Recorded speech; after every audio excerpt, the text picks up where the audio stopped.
இப்போ உங்க மேல வானத்துல ஒரு பிரைட் லைட் உங்களை நோக்கி வேகமா வருதுன்னு பண்ணுங்க. அது ஸ்டார் இல்ல, அது மீட்டியோர் இல்ல, அது ஸ்ட்ரெயிட்டா உங்களை தான் நோக்கி வருது.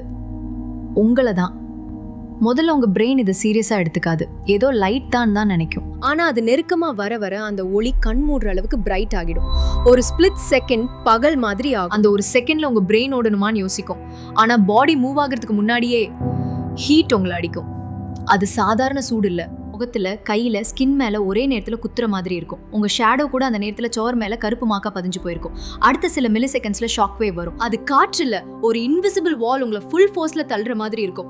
உங்க காதுல ஒரே ஹை சவுண்ட், பேலன்ஸ் போயிருக்கும். பிளாஸ்ட் பாயிண்ட்க்கு ரொம்ப நியர்ல இருந்தீங்கன்னா உங்களுக்கு வலி என்னன்னு புரியவே நேரம் கிடைக்காது.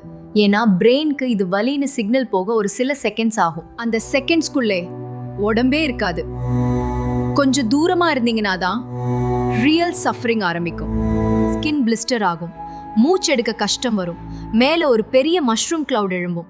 அது தூரத்துல இருந்து பார்த்தா ஒரு படம் மாதிரி இருக்கும். ஆனா அந்த கிளவுட்ல இருந்து தான் ரேடியேஷன் தூசி மாதிரி கீழே செட்டில் ஆக ஆரம்பிக்கும். அது உடனே வலி கொடுக்காது. சில மணி நேரம் கூட நார்மல் மாதிரி தான் ஃபீல் ஆகும். ஆனா பாடி உள்ள டேமேஜ் ஆல்ரெடி ஆரம்பிச்சிருக்கும். செல்ஸ் எல்லாம் பிரேக் ஆகும். நாஷா, வீக்னஸ் எல்லாம் பின்னாடியே வரும். இதெல்லாம் ஏதோ மூவி சீன் இல்ல. ஒரு நியூக்ளியர் நம்ம மேல விழுந்தா இப்படிதான் நடக்கும். ஒழுங்கா சப்ஸ்கிரைப் பண்ணிட்டு அடுத்த வீடியோக்கு வெயிட் பண்ணுங்க.